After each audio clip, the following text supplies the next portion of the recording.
Fyodor Dostoïevski était un romancier du XIXe siècle, un philosophe et un penseur profond sur la nature de la souffrance dans notre monde.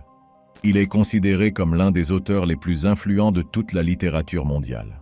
Dostoïevski est né en 1821 à Moscou, en Russie, dans une famille chrétienne orthodoxe. Pour le jeune Dostoïevski, les souffrances sont nombreuses. À l'âge de 9 ans, un de ses amis et camarades de jeu est violé puis tué. L'une de ses connaissances raconte l'effet que cela a eu sur l'âme du jeune homme. Dostoïevski m'a dit « Ôter la vie à quelqu'un est un péché terrible, mais lui ôter la foi en la beauté de la vie est un crime encore plus terrible. » En 1837, à l'âge de 15 ans, sa mère meurt de la tuberculose. 2 ans plus tard, alors que Dostoïevski étudie le génie militaire, son père meurt d'une cause inconnue. Certains pensent que Dostoïevski a montré ses premiers signes d'épilepsie après avoir appris la mort de son père. L'épilepsie est une maladie du cerveau qui provoque des crises récurrentes. Dostoïevski a dû faire face à ces crises jusqu'à la fin de sa vie. Il est probable que le point culminant de ces événements ait jeté les bases de ses profondes méditations sur la foi, la souffrance et la condition humaine. Après la mort de ses parents, Dostoïevski obtient son diplôme et travaille brièvement comme ingénieur, mais trouve rapidement sa passion dans l'écriture. Après le succès de son premier livre, Les pauvres gens, Dostoïevski voit ses œuvres sévèrement critiquées par les grands critiques de l'époque. En partie déçu par les cercles littéraires, il rejoint les réunions secrètes d'un groupe d'écrivains et de penseurs axés sur le socialisme utopique. En 1849, lui et ses compagnons sont arrêtés par le gouvernement. Le verdict du tribunal est le suivant. Fyodor Dostoïevski, 27 ans, sur décision du général en charge du tribunal militaire, est condamné à la mort par peloton d'exécution pour association de malfaiteurs. Dans l'un de ses romans les plus personnels, L'idiot, Dostoïevski évoque les moments qui ont précédé son exécution à travers le personnage du prince Mishkin. Pourtant, il disait que rien n'était plus oppressant pour lui à ce moment-là que cette pensée constante. Et si je ne mourais pas? Et si la vie m'était rendue? Quelle infinité! Et tout serait à moi. Je transformerais alors chaque minute en un âge entier. Je ne perdrais rien. Je compterais chaque minute séparément, je ne laisserais rien se perdre. Il a dit qu'à la fin, cette pensée s'est transformée en une telle colère en lui qu'il a souhaité qu'il se dépêche de le fusiller. Au dernier moment de l'exécution, le tsar a envoyé un message de grâce. L'événement s'est avéré être un simulacre d'exécution. Les simulacres d'exécution ont de nombreuses fonctions, mais dans ce cas, il s'agissait d'un coup public visant à démontrer la bienveillance du tsar. Ces exécutions servent également à torturer mentalement une personne.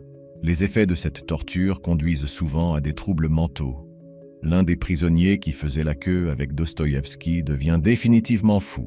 Après l'exécution, Dostoïevski est condamné à 4 ans d'emprisonnement dans un camp sibérien, ainsi qu'à une période indéterminée en tant que soldat. Cependant, Dostoïevski garde espoir. Il écrit à son frère « Je n'ai pas perdu courage, souviens-toi que l'espoir ne m'a pas abandonné. Après tout, j'étais aujourd'hui aux portes de la mort. J'ai vécu avec cette pensée pendant 3/4 d'heure. J'ai affronté le dernier moment et maintenant je suis de nouveau en vie. » Dostoïevski rentre en Russie en 1859, après 10 longues années. Dostoïevski travaille alors. Il reprend l'écriture, mais cette fois avec une attitude différente. Ses œuvres sont désormais dépourvues du romantisme de ses premières œuvres et montrent les horreurs dont il a été témoin dans les camps. Sa voix tragique en tant qu'écrivain se reflète dans son style, et ses convictions sont plus fortes que jamais. En 1869, Dostoïevski écrit « La beauté sauvera le monde ». Ces mots sont attribués au prince Mishkin par les autres personnages, et fait intéressant, ne sont jamais prononcés par le prince lui-même. Mais surtout, le lecteur se demande comment une vie comme la sienne peut affirmer que la beauté sauvera le monde. Comment Dostoïevski, un homme dont la vie a été remplie de douleurs, de souffrances et de chagrins, peut-il proclamer que la beauté, parmi toutes les choses, sauvera le monde? L'auteur de l'archipel du Goulag, Alexandre Solzhenitsyn, a exprimé sa perplexité dans son discours de remise du prix Nobel. Quelle sorte d'affirmation est-ce là? Pendant longtemps, j'ai considéré qu'il s'agissait de simples mots. Comment cela est-il possible? Quand, dans l'histoire sanguinaire, la beauté a-t-elle jamais sauvé quelqu'un de quoi que ce soit? Ennoblir, élever, oui, mais qui a-t-elle sauvé? Dans le roman où est écrit ce passage, le prince Mishkin, le personnage principal, est une âme véritablement bonne et innocente qui traverse un monde rempli de cupidité et de nihilisme. Tout comme Dostoïevski, Mishkin est épileptique. L'âme innocente essaie d'être charitable envers le monde, donne et prend rarement. Pourtant, au bout du compte, ce qui l'accomplit se résume à zéro. À la fin du roman, le prince Mishkin connaît un destin effrayant en sombrant dans la folie. Cependant, par des actes de charité, d'amour, d'espoir et d'humilité, Mishkin, comme Dostoïevski, transforme ses souffrances en leçons. C'est là que nous trouvons un premier indice de ce que Dostoïevski a pu vouloir dire. Lorsque nous voyons pour la première fois une belle œuvre d'art, nous sommes inspirés. Ce sentiment d'émerveillement et de crainte nous saisit, et il n'y a pas de mots pour exprimer nos pensées. Il n'y a pas de raisonnement ou de syllogisme qui puisse vous convaincre de la beauté de quelque chose. Pourtant, vous êtes persuadé de sa splendeur. La vérité seule peut nous convaincre logiquement, mais elle ne peut jamais toucher le cœur de la croyance. Les êtres humains, après tout, ne sont pas des créatures purement logiques. Hans Urs von Balthasar déclare « Dans un monde qui n'a plus confiance en lui-même pour affirmer le beau, les preuves de la vérité ont perdu leur force. En d'autres termes, les syllogismes peuvent encore s'agiter consciencieusement comme des presses rotatives ou des ordinateurs qui crachent infailliblement un nombre exact de réponses à la minute. Mais la logique de ces réponses est elle-même un mécanisme qui ne captive plus personne. Le problème de notre monde est celui de l'apathie et de la distraction. Ce sentiment de captivation, tout le monde y aspire, mais une minorité le trouve. Mais en vérité, tout a une beauté, mais tout le monde ne la voit pas.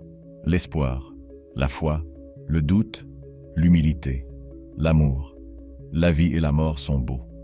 Pour un agriculteur, la terre sur laquelle marche l'homme de tous les jours a un potentiel de vie.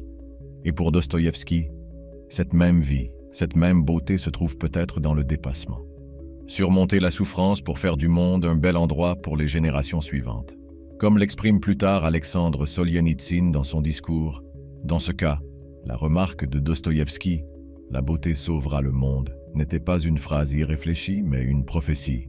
Dostoïevski a transformé ses souffrances en bénédictions, ses expériences en histoire, sa vie en témoignage et sa mort en inspiration. Sur la pierre tombale de Dostoïevski est gravé Jean 12, 24. En vérité, je vous le dis, si un grain de blé ne tombe en terre et ne meurt, il reste seul. Mais s'il meurt, il produit beaucoup de grains. En d'autres termes, ce qui est semé en terre est sujet à la pourriture, mais ce qui en sort est incorruptible.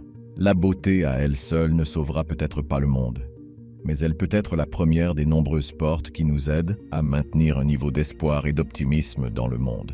C'est peut-être la beauté qui fera tomber les murs du cynisme et du désespoir.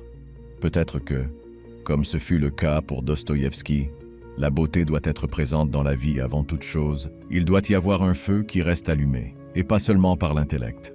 Quelques heures après avoir fait face au canon d'un fusil, Dostoïevski écrivait « Quand je regarde le passé et que je pense au temps perdu en vain, au temps perdu dans les illusions, dans les erreurs, dans l'oisiveté, dans l'ignorance de la façon de vivre, à la façon dont je n'ai pas apprécié le temps, à la façon dont j'ai souvent péché contre mon cœur et mon esprit.